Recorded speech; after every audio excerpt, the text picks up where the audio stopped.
দর্শক শুনছিলেন রিটকারী আইনজীবী এবং ব্যারিস্টার মাহবুবউদ্দিন খোকন।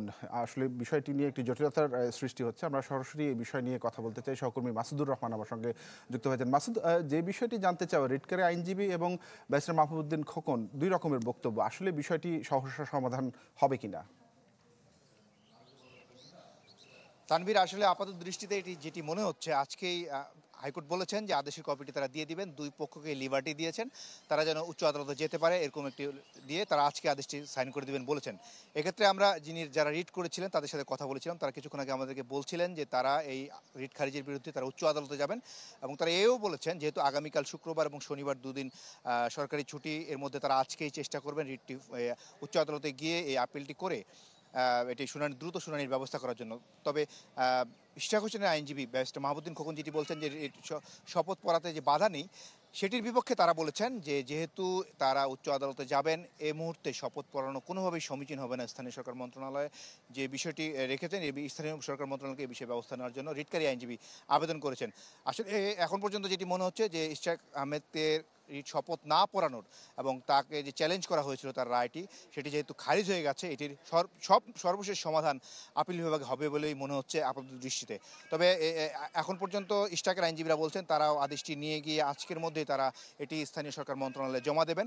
সেক্ষেত্রে স্থানীয় সরকার মন্ত্রণালয়ের একটি আইনি বাধা আছে, তারা আইন মন্ত্রণালয়ের কাছে একটি মতামত চেয়ে পাঠিয়েছে শপথ পড়ানোর বিষয়ে। আর আরেকটি বিষয় সেটি হলো যে আগামী মঙ্গলবারের মধ্যে শপথ পড়াতে হবে।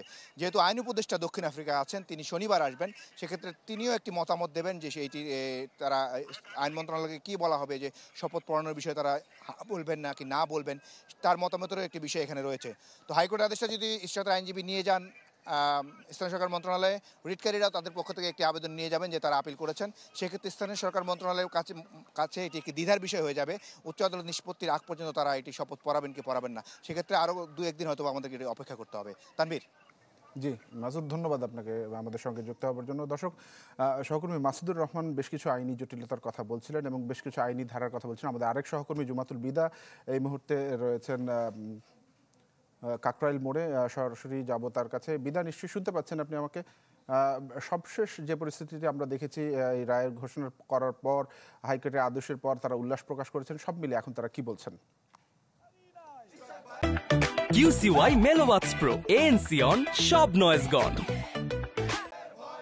উল্লাসের মুহূর্তটি আসলে চলমান রয়েছে, তবে তারা কিন্তু একটি শঙ্কা প্রকাশ করেছে যে যেই আদেশটি এসেছে আদর্শ অনুযায়ী, মানে যে আদেশ, সেই আদেশ অনুযায়ী আদৌ শপথটি পড়ানো হবে কিনা, সেই শঙ্কাটাও তারা প্রকাশ করেছেন। এবং তারা বলছেন যে আইনের যেই মারপ্যাচ রয়েছে, একই সাথে যেই অন্তর্বর্তী সরকার রয়েছে তার সদিচ্ছা আছে কিনা যে এশাককে মেয়র হিসেবে শপথ গ্রহণ করার সুযোগটি করে দেওয়ার, সেই কথা কিন্তু তারা বলেছেন। এবং তারা বলেছেন যে এই যেই আন্দোলনের যেই তাদের ধারাবাহিকতা, সেটি বজায় রেখে তারা অব্যাহত রাখতে চায় তাদের এখানকার অবস্থান কর্মসূচি। তাদের যেই কয়টি দাবি রয়েছে, সেই কয়টি দাবি আসলে আদায় হওয়ার পূর্ব পর্যন্ত তারা রাজপথ ছাড়বে না বলে সাফ জানিয়ে দিয়েছেন। এবং তারা অন্তর্বর্তী সরকারের নিরপেক্ষতা প্রমাণের জন্য যে উপদেষ্টা মণ্ডলীর সদস্য রয়েছেন, ছাত্র নেতা আসিফ মাহমুদ ভুঁইয়া, অর্থাৎ যিনি স্থানীয় সরকার উপদেষ্টা, তার পদত্যাগের দাবিটি তারা জানিয়ে আসছিলেন এবং সেই দাবিটি যতক্ষণ না পর্যন্ত আদায় হবে তারা রাজপথ ছাড়বেন না বলে আমাদেরকে জানিয়েছেন। একই সাথে শুধুমাত্র এটি যে কাকরাইল মোড়ে চলমান রয়েছে তা নয়, এটি চলছে মৎস্য ভবন মোড়েও।